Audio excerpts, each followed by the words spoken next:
இந்த கோவிலுக்கு போனால் தலைவிதி மாறும் என்பது உங்களுக்கு தெரியுமா? நாம் அனுபவிக்கும் நன்மை தீமைகளை கர்மா என்றும் தலைவிதி என்றும் சொல்கிறோம். தலைவிதியை மாற்ற முடியாது, அனுபவித்து தான் ஆக வேண்டும் என சிலர் சொல்லுவது உண்டு. ஆனால் கடவுள் நினைத்தால் தலைவிதியை மாற்றி எழுத முடியும் என ஆன்மீக ஆன்றோர்கள் சொல்கிறார்கள். அப்படி இந்தியாவில் உள்ள ஒரு கோவிலுக்கு சென்றால் நம்முடைய தலைவிதி மாற்றி எழுதப்படும் என சொல்லப்படுகிறது. அந்த அற்புத கோவில் பற்றி தெரிந்து கொள்ளலாம். நம்முடைய முந்தைய பிறவிகளில் செய்த பாவ புண்ணியங்களுக்கு ஏற்றாற்போல் இந்த பிறவியும் இதில் நாம் அனுபவிக்கும் இன்ப துன்பங்களும் அமைவதாக சொல்லப்படுகிறது. தற்போது நாம் வாழும் வாழ்க்கையின் நிகழ்வுகள் அனைத்தும் ஏற்கனவே நிர்ணயிக்கப்பட்ட ஒன்று என நம்முடைய சமயம் சொல்கிறது. ஆனால் இந்த வாழ்க்கையின் சில அத்தியாயங்களை கடவுள் நினைத்தால் மாற்றி எழுத முடியும் என்றும் சொல்லப்படுகிறது.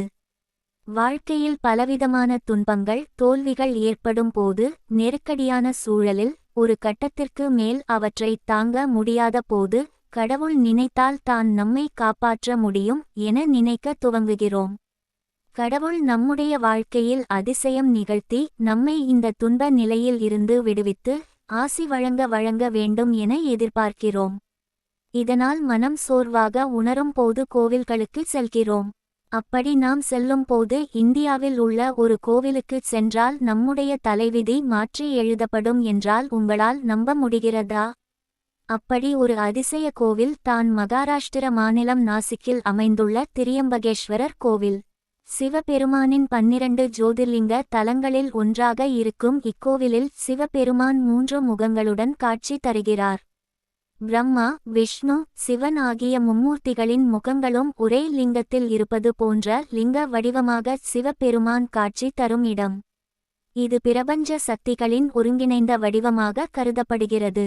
படைத்தல், காத்தல், அழித்தல் தொழில்களுக்கு உள்ள தெய்வங்கள் ஒன்றாக அமைந்த இடம் என்பதால் இங்கு வந்து வழிபட்டால் நம்முடைய தலைவிதி எவ்வளவு மோசமாக இருந்தாலும் அது மாற்றி எழுதப்படும் என சொல்லப்படுகிறது. இக்கோவிலுக்குள் குஷவர்த்த குண்ட் என்ற தீர்த்தம் உள்ளது. இது கோதாவரியில் இருந்து உருவானது சொல்லப்படுகிறது. அதனால் இதை தென்னகத்து கங்கை என்றும் அழைக்கிறார்கள். இங்கு காலசர்ப்ப தோஷ பூஜை செய்து வழிபட்டால் நவகிரகங்களில் எந்த கிரகத்தால் பாதிப்பு இருந்தாலும் அது நீங்கிவிடும் என சொல்லப்படுகிறது.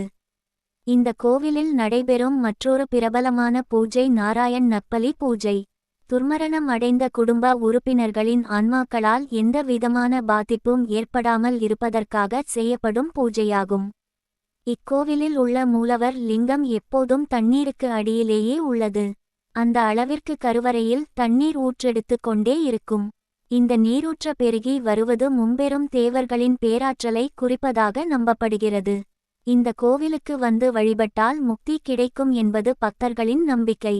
இந்த கோவில் குளமான கோதாவரி ஆற்றில் மூழ்கி எழுந்தால் பாவங்கள் நீங்கி மோட்சத்தை அடைய முடியும் என சொல்லப்படுகிறது.